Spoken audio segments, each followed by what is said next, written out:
साथियों, मैं हूं विकास। स्वागत है आप सभी का अपने चैनल पर। तो साथियों, अब आज प्रधानमंत्री नरेंद्र मोदी ने कश्मीर से हटाई गई धारा 370 पर आए हुए सुप्रीम कोर्ट के फैसले के बाद आज अपनी चुप्पी तोड़ी है और उन्होंने कश्मीर में 370 धारा हटाए गए फैसले का अपने फैसले का स्वागत करते हुए कहा कि ब्रह्मांड की कोई भी ऐसी ताकत नहीं है जो कि कश्मीर से धारा 370 को वापस ला सके। तो जी हाँ साथियों, आज प्रधानमंत्री नरेंद्र मोदी ने भी अपनी चुप्पी को तोड़ दिया है। एक लंबे वक्त के बाद उन्होंने जो है कश्मीर में धारा 370 पर कोई बयान दिया है। इसके पहले जब 5 अगस्त साल 2019 को कश्मीर में धारा 370 हटाई गई थी, उसके बाद से विपक्ष की तमाम पार्टियां लगातार इस मुद्दे पर जो है प्रधानमंत्री को खुलकर बोलने के लिए कह रही थी। लगातार वो जो है इस मामले पर प्रधानमंत्री को अपना स्टैंड क्लियर करने के लिए कह रही थी, लेकिन अब जब अंततः सुप्रीम कोर्ट ने इस फैसले पर अपनी मोहर लगा दी है, सुप्रीम कोर्ट ने एकदम स्पष्ट शब्दों में कह दिया है कि नहीं, सरकार द्वारा लिया गया ये फैसला एकदम सही था और भारत की जो ये प्रभुसत्ता है उस पर उसके लिहाज से कहीं ना कहीं ये एक बिल्कुल सही फैसला था। तो अब इसके बाद प्रधानमंत्री नरेंद्र मोदी ने भी अपनी चुप्पी तोड़ दी है और उन्होंने स्पष्ट शब्दों में कह दिया है कि अब दुनिया की कोई भी ऐसी ताकत नहीं है, यानी कि मतलब या ब्रह्मांड की ऐसी कोई भी ताकत नहीं है जो कश्मीर में धारा 370 की वापसी कर सके। इसके पहले हमने बहुत सारे नेताओं को ऐसे सुना था कि उन्होंने कहा था कि किसी के बाप की दम नहीं है कि वो जो है कश्मीर में धारा 370 को हटा सके, लेकिन आज प्रधानमंत्री नरेंद्र मोदी ने उसी लहजे में जवाब देते हुए कहा है कि किसी के बाप के दम नहीं या ब्रह्मांड की ऐसी कोई भी ताकत नहीं है जो कश्मीर में धारा 370 की वापसी करा सके। तो साथियों, एक लंबे वक्त से चल रहा विवाद, आज़ादी के दौर से चल रहा विवाद अभी हाल ही में सुप्रीम कोर्ट ने इस पर जो है अपना फैसला दिया है। बताते चलें कि अभी जब प्रधानमंत्री नरेंद्र मोदी दोबारा देश की सत्ता में बैठे थे, यानी कि जब भारतीय जनता पार्टी ने दोबारा से अपनी सरकार बनाई थी, उसके बाद से लगातार ये जो है कश्मीर में धारा 370 को हटाने को लेकर के तमाम जो मतलब एक तरीके से हम कह सकते हैं कि तमाम जो हिंदूवादी संगठन थे या तमाम जो अन्य अलग अलग संगठन थे, जो राष्ट्रवादी संगठन हैं, वो लगातार इसकी मांग कर रहे थे कश्मीर से धारा 370 को हटाया जाए, संविधान में संशोधन किया जाए। लेकिन ये चीज़ नहीं हो रही थी। इसके बाद 5 अगस्त साल 2019 को अचानक से जो है नरेंद्र मोदी और उनके गृह मंत्री अमित शाह जो है कश्मीर मतलब ये संविधान में संशोधन करके या यूँ कहें कि संसद में बिल पास करके कश्मीर से धारा 370 को ख़त्म करते हैं और उसके बाद में वहाँ पर जो है भारत का जो एक विधान, एक संविधान और एक निशान का जो कानून था उसे लागू हो जाता है और भारत की जो प्रभुसत्ता थी वही कश्मीर की प्रभुसत्ता बन जाती है। तो उसके बाद से लगातार मतलब जो है ये मामले में विपक्ष विरोध कर रहा था। कोई कह रहा था कि हमारी सरकार बनेगी तो हम इसको वापस करेंगे, हम इसके लिए लड़ते रहेंगे, हम इसके लिए आंदोलन करते रहेंगे। लेकिन इन तमाम चीज़ों को दरकिनार करते हुए भी आखिरकार ये जो मामला था उस पर मामले में सरकार ने अपना जो स्टैंड था उसे क्लियर रखा। अपने स्टैंड पर सरकार लगातार कायम रही, सरकार अपने स्टैंड पर लगातार जो है काम करती रही और उसने जो है यहाँ तक कि गृह मंत्री अमित शाह ने यह भी कह दिया था कि हम जान दे देंगे इसके लिए। और इस तरीके से जो विपक्ष में चाहे वो कांग्रेस पार्टी रही हो या इंडिया गठबंधन की वो तमाम पार्टियां, चाहे वो नेशनल कॉन्फ्रेंस रही हो, चाहे वो पीडीपी रही हो या महबूबा मुफ्ती रही हो या फिर जो है उमर अब्दुल्ला रहे हों, फारूक अब्दुल्ला रहे हों या अधीर रंजन चौधरी रहे हों या अन्य तमाम ऐसे नेता जिन्होंने जो कश्मीर में धारा 370 हटाने का विरोध किया था, उन सबको जो है आज प्रधानमंत्री नरेंद्र मोदी ने एक तरीके से परोक्ष रूप से जवाब दे दिया है और साफ शब्दों में बता दिया है कि ब्रह्मांड की ऐसी कोई भी शक्ति नहीं है जो अब इसकी वापसी करा सके। उन्होंने कहा कि ये बिल्कुल हम सुप्रीम कोर्ट के फैसले का स्वागत करते हैं। सुप्रीम कोर्ट ने बिल्कुल ही सही फैसला लिया, मतलब जो फैसला दिया है वो सुप्रीम कोर्ट ने एकदम सही फैसला है। यह देश के लिए बहुत ही सही, देश के एकीकरण के लिए कहीं ना कहीं एक बहुत ही बेहतर काम करेगा और देश के एकीकरण के लिहाज से ये सुप्रीम कोर्ट का ये फैसला बहुत ही स्वागत योग्य है। और उन्होंने कहीं न कहीं अपनी सरकार की यानी गृह मंत्री अमित शाह द्वारा कश्मीर में जो 370 धारा हटाई गई थी उस फैसले का खुल करके आज अभिनंदन और स्वागत किया। और एक आज प्रधानमंत्री नरेंद्र मोदी एक अखबार को जो है इंटरव्यू दे रहे थे, एक फेमस अखबार था उसको अपना इंटरव्यू दे रहे थे। उसी दौरान उन्होंने जो है ये बात कही और उन्होंने जो है इस मामले को लेकर के कहीं भी कोई भी कोताही बरतने की बात नहीं कही। आपको बताते चलेंगे अभी सुप्रीम कोर्ट की जो 5 जजों की बेंच थी, उसने इस मामले पर सुनवाई की थी। इसके पहले तमाम पार्टियां थीं, वो सुप्रीम कोर्ट ने मोदी सरकार के इस फैसले को लेकर के अपना विरोध जताया था और इस पूरी मांग को लेकर के वो सुप्रीम कोर्ट गए हुए थे। सुप्रीम कोर्ट में उन्होंने याचिका डाली थी। इसके बाद अंततः ये सुनवाई चल रही थी। करीब 4 साल से ज़्यादा का वक्त इसका हो गया है और इस तरह से लगातार मतलब इस चीज़ को लेकर के मांग हो रही थी कि कैसे भी करके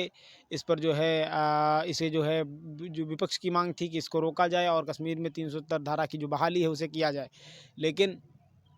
अभी जब बीते दिनों सुप्रीम कोर्ट ने इस पूरे मामले पर सुनवाई की, सुप्रीम कोर्ट ने स्पष्ट शब्दों में कह दिया कि ये भारत की आंतरिक प्रभुसत्ता का मामला है, कश्मीर भारत का अभिन्न अंग है, क्योंकि कश्मीर की कोई भी निजी प्रभुसत्ता नहीं है। तो इसलिए उसे भारत के विधान, संविधान और कानून के हिसाब से चलना होगा और वहाँ के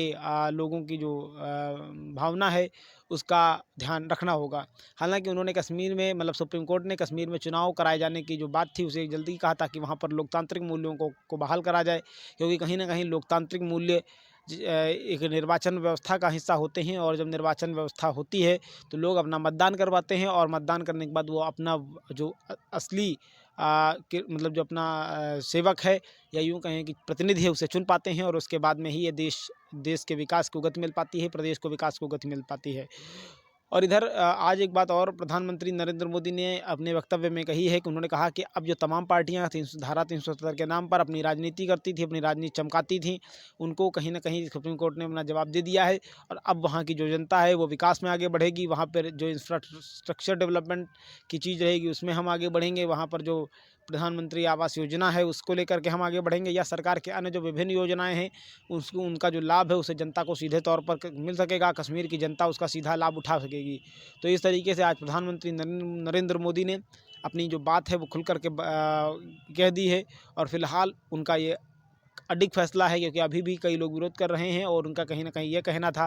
कि सरकार अपने फैसले पर पुनर्विचार करे, कोर्ट अपने फैसले पर पुनर्विचार करे। कहीं ना कहीं इससे निराश हैं, चाहे वो महबूबा मुफ्ती हों। महबूबा मुफ्ती ने कहा था कि हम जो है हमारा ये जो है एक पड़ाव है सिर्फ, और ये इस फैसले का अंत नहीं है, ये सिर्फ एक पड़ाव है। हमें हमारी उम्मीद मतलब जो है हम इसके लिए लड़ते रहेंगे, हम इसके लिए प्रयास करते रहेंगे। और उन्होंने इस फैसले को लेकर के कश्मीरी भाइयों की ओर से निराशा जताई थी, कश्मीर के आवाम की तरफ से निराशा जताई थी और उन्होंने इसे जो है सरकार की जो मोदी हुकूमत थी उसकी कहीं ना कहीं इस पर जो है निंदा की थी और उन्होंने आइडिया ऑफ इंडिया की जो है जो कहीं न कहीं एक विरोध में बात कही हुई थी। तो इस तरीके से कहीं न कहीं लगातार इस चीज़ को लेकर के, इस फैसले को लेकर के विपक्ष के तमाम ऐसे नेता थे, चाहे वो गुलाम नबी आज़ाद हों, उन्होंने भी कश्मीर के लोगों के साथ इसे अन्याय बताया था। चाहे वो पीडीपी के प्रमुख अन्य तमाम पार्टियाँ हों, उन्होंने भी इस पूरे फैसले को लेकर के चाहे वो नेशनल कॉन्फ्रेंस के नेता उमर अब्दुल्ला हों, फारूक अब्दुल्ला हों, इन सभी ने इस पूरे फैसले को मतलब इस मामले को लेकर के अपनी निराशा जताई थी और उन्होंने कहा था कि ये फैसला कश्मीर के लोगों के हितों के लिहाज से सही नहीं है। और इधर अन्य जो तमाम पार्टियां हैं संसद में, जिस दिन 5 अगस्त साल 2019 को ये बिल पास हुआ था, उसी दिन से लेकर के आज तक ऐसे तमाम ऐसी पार्टियां रही हैं, मतलब उसमें कांग्रेस भी शामिल है। कांग्रेस ने इस फैसले का संसद के अंदर तीखा विरोध किया था और उन्होंने इसे कश्मीर के लोगों के मूलाधिकार का हनन बताया था और उन्होंने कहा था कि कश्मीर में इससे जो है सरकार की तानाशाही बढ़ेगी, मोदी हुकूमत की तानाशाही बढ़ेगी और सरकार जो है अपने जो फैसले हैं उनको थोपेगी। लेकिन अब सरकार का कहना है कि जब से जो है कश्मीर से धारा 370 हटी हुई है, तब से लगातार कश्मीर में कहीं भी दंगे फसाद नहीं हो रहे हैं, कहीं भी कश्मीर में अराजकता की स्थिति नहीं है, आतंकवादी घटनाओं में कमी आई है, पत्थरबाजी में कमी आई है, सेना पर होने वाले पथराव की संख्या नगण्य हो गई है और कहीं भी भारतीय सेना को जो है अब निशाना नहीं बनाया जा रहा है। तो इस तरीके से भारतीय जनता पार्टी के जो तमाम नेता हैं वो इस पूरे मामले को लेकर के अपना जो फैसला है वो दे रहे हैं और वो मतलब अपना फैसला क्या, अपनी जो बात है वो रख रहे हैं। उनका वो लगातार इसके पक्ष में अपनी आवाज़ बुलंद किए हुए हैं। उधर उधर जो है आज जब प्रधानमंत्री नरेंद्र मोदी ने इस बाबत अपनी बात कह दी है तो कहीं ना कहीं उनके हौसले को और बल मिलने वाला है। उधर गृह मंत्री तो अपना स्टैंड पहले ही क्लियर कर चुके हैं, क्योंकि कहीं ना कहीं गृह मंत्री ने जब शुरुआत में ही बता दिया था कि हम इसके लिए अपनी जान दे देंगे, कश्मीर भारत का अभिन्न अंग है और हम कश्मीर तो लेंगे ही लेंगे, हम इसके अलावा जो पाकिस्तान ऑक्यूपाइड कश्मीर है उसको भी हम, हमारी पॉलिसी उसके लिए भी जारी है, उसके लिए हमने जो संसद में सीटें हैं उनको रिजर्व रखा है और एक दिन ऐसा आएगा जब हम संसद की सीटों को मतलब जो है हम मतलब हम संसद की सीटों को जो है कश्मीर के जो पाकिस्तान ऑक्युपाइड कश्मीर है, पीओके है, वहाँ के लोगों को प्रतिनिधित्व दे कर के हम भर देंगे। तो इस तरीके से हम लगातार अपना जो काम है वो करते रहेंगे और हम एक दिन ऐसा आएगा जब हम कश्मीर के लोगों की बात को ध्यान में रखते हुए, कश्मीर के आवाम को ध्यान में रखते हुए उनका विकास करेंगे, उनके लिए कदम बढ़ाएंगे, उनके विकास के लिए काम करेंगे। तो फिलहाल अब जो है लगभग आज़ादी के बाद से लगातार ये जो पूरा का पूरा मामला था, उस पूरे मामले को लेकर के जिस तरीके से उदासीनता बनी हुई थी, जिस तरीके से पूरा का पूरा माहौल एकदम शांत था, कहीं कोई हटाने को लेकर के आवाज़ नहीं आ रही थी, क्योंकि जब कश्मीर में धारा 370 पास की गई थी, यानी आज़ादी के वक्त, तभी जो है इसमें इसे एक अस्थाई रूप से इसे जोड़ा गया था। ये स्थायी नहीं थी। सुप्रीम कोर्ट ने कहीं ना कहीं इस बात को भी संज्ञान में लिया और सुप्रीम कोर्ट ने अस्थाई बात को कोट करते हुए कहा कि चूंकि यह अस्थाई धारा थी और ये भारत की संप्रभुता का मामला है, भारत की प्रभुसत्ता का मामला है, तो कहीं ना कहीं इसमें कश्मीर की कोई भी प्रभुत्ता आड़े नहीं आती है, वो भारत का अभिन्न अंग है। तो फिलहाल जो है जब ये फैसला हो गया, तो इसके बाद से मतलब जो तकरीबन 70 साल की राजनीति इस पर हो रही थी, वो कहीं न कहीं विकसित हो गई। और मेरा भी जहाँ तक मानना है, कश्मीर क्योंकि ये एक ऐसी मुद्दा थी जिसे लोग जो है हाइपर कर देते थे चुनाव के वक्त, इसका बार-बार फ़ायदा उठाया जाता था, बार-बार एक हवा बनाई जाती थी कि हट जाने से ऐसा नुकसान हो जाएगा, हटाने जा रहे हैं उससे ये हो जाएगा, वो हो जाएगा। तो कहीं न कहीं ये चीज़ें भी जो है एक माहौल बना रही थी और उस माहौल से कहीं न कहीं ऐसा लग रहा था कि कश्मीर में वाक़ई में अगर हटती है तो कुछ गड़बड़ हो सकती है। लेकिन जब से धारा हटी है, तब से लेकर के अभी तक ना ही कश्मीर में जो है आतंकवाद की उतनी घटनाएं देखने को मिली हैं, ना ही कश्मीर में उतनी ज़्यादा पत्थरबाजी देखने को मिली है। हर जगह थोड़ा सा कहीं ना कहीं शांति का माहौल देश में सुनने में आता है। तो कुल मिलाकर के कहीं ना कहीं सरकार द्वारा लिया गया ये फैसला सही था। और इस पर जो है फिलहाल हम आपकी राय जानना चाहेंगे। आपकी जो भी राय हो कमेंट बॉक्स में ज़रूर बताएं। विवाद की जो जड़ थी वो जो है जब आज़ादी का दौर था उसी वक्त शुरू हो गई थी, जब कश्मीर के राजा हरि सिंह ने तो भारत के साथ जो है जो सम्मेलन संधि थी वो ना करते हुए एक स्वतंत्र राष्ट्र बनाने की घोषणा की थी। लेकिन कहीं ना कहीं स्वतंत्र राष्ट्र बनाने का उनका ये मकसद जो था, इनकी ये जो बात थी या उनका जो विज़न था, उसे लेकर के ये चीज़ जो है पाकिस्तान की आंखों में गड़ गई और उसने जो है अपने कबायली लड़ाकों के साथ हमला कर दिया, क्योंकि वो जानता था अकेले कश्मीर की हैसियत नहीं है कि वो पाकिस्तान की जो फ़ौज है उसके सामने तनिक देर भी टिक सके। और अंततः वही हुआ। अचानक से जब हमला हुआ, कश्मीर में मारकाट मच गई, कश्मीर के लोग मारे जाने लगे, आवाम को जो है कुचला जाने लगा, उनको जो है उनके साथ अत्याचार होने लगे। तब राजा हरि सिंह को ये लगा कि अब अगर हम भारत की शरण नहीं लेते हैं, भारत के साथ नहीं मिलते हैं और प्रत्यर्पण संधि पर हस्ताक्षर नहीं करते हैं, तो कहीं ना कहीं ये बहुत बड़ी भूल होगी और इसका जो खामियाजा है वो यहाँ की आवाम को उठाना पड़ेगा, यहाँ की जनता उसमें पिस जाएगी। और इन सब चीज़ों को ध्यान में रखते हुए तब जा कर के उन्होंने जो है भारत सरकार से संपर्क किया। तब उस वक्त जो है प्रधानमंत्री पंडित जवाहरलाल नेहरू जी थे और जो गृह मंत्री थे वो सरदार वल्लभ भाई पटेल थे। और सरदार वल्लभ भाई पटेल ने ही जो है नेहरू से आग्रह किया था कि वो किसी भी तरीके से कश्मीर को अपने हिस्से में मिला लें और कश्मीर के लोगों के लिए लड़ें, ताकि जो है कश्मीर के लोगों की जो एक गरिमा है उसको बरकरार रखा जाए, उनकी जो अस्मिता है उसे बरकरार रखा जाए। तो इन सब चीज़ों को ध्यान में रखते हुए कहीं ना कहीं जो है इसके बाद में जब कहीं ना कहीं ये चीज़ें जो थी नेहरू को समझ में आ गई और नेहरू ने तब जाकर जनरल मानेकशॉ से कहा कि आप आगे बढ़िए और सरकार आपके पीछे खड़ी है। तो इसके बाद जो है जब सरकार आगे बढ़ी तब इसके बाद में मतलब जब फौज यहाँ से बढ़ गई और फौज बढ़ने के बाद में फिर झगड़ा हुआ। जब झगड़ा पूरी तरह काफ़ी ज़्यादा हो गया तो भारत की सेनाएं भी आगे बढ़ गई। लेकिन ये कश्मीर की मतलब काफ़ी अंदर तक आ गए थे, लेकिन भारत की सेना जहाँ आज हम पीओके देखते हैं, गिलगित बाल्टिस्तान देखते हैं जो आज का बॉर्डर है, तो ये वो जगह है जहाँ भारत की सेना कश्मीर तक आगे बढ़कर गई थी। लेकिन उसके बाद भारतीय सेना रोज़ उनको और ढकेल रही थी। लेकिन ये मामला अचानक से जो है कहीं ना कहीं यूएन को पता चला। इसके बाद नेहरू ने कहीं आग्रह किया होगा या जो भी उस वक्त की स्थिति रही हो, तो इसके बाद जब आग्रह हुआ वहाँ पर तो कहीं ना कहीं इसके बाद उन्हें ये लगा कि ये इससे जो है कहीं ना कहीं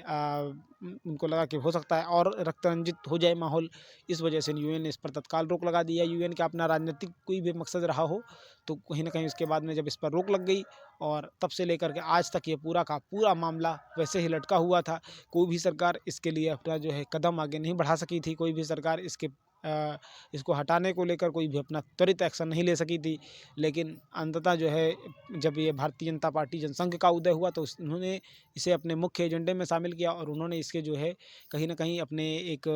विज़न में शामिल किया कि हमारी सरकार बनती ही तो हम इसे ज़रूर हटाएँगे। और इसके बाद में जब प्रधानमंत्री मतलब नरेंद्र मोदी के नेतृत्व में जब भारतीय जनता पार्टी ने प्रचंड बहुमत से जीत हासिल की और अपनी सरकार बनाई, इसके बाद में जब अपनी सरकार बनाई तो एक बार जब हो गया, लेकिन उसके बाद तब राज्यसभा में बहुमत नहीं था। उसके बाद जब दोबारा इन्होंने अपनी सरकार बनाई तो तब जा कर के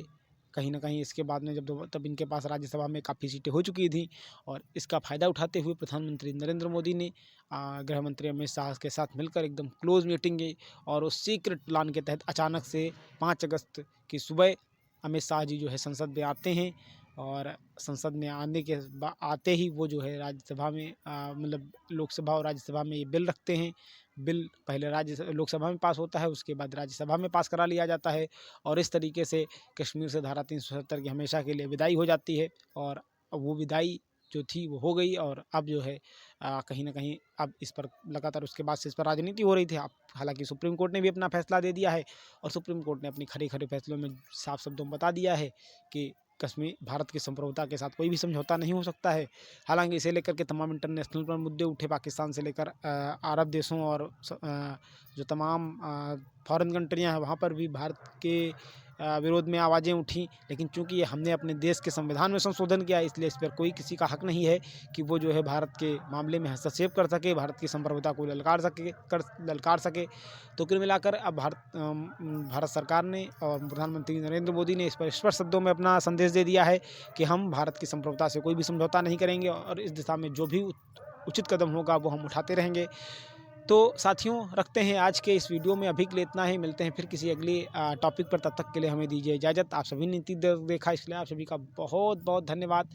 थैंक यू वेरी मच। आप सभी ने इतनी देर तक सुना इसके लिए आप सभी का ये बहुत बहुत धन्यवाद। और हाँ, आपसे एक बात और कहना चाहता हूँ कि अगर आपको वीडियो पसंद आया हो तो लाइक कर दें, सब्सक्राइब कर दें और वीडियोज़ को शेयर भी कर दें ताकि ये जानकारी ज़्यादा से ज़्यादा लोगों तक पहुँच सके। और आपका ये भाई जो है आप और भी अच्छे अच्छे वीडियो आपके लिए ला सके। तो साथियों, रखते हैं इतना ही। मिलते हैं फिर। जय हिंद, जय भारत, वंदे मातरम। ओके।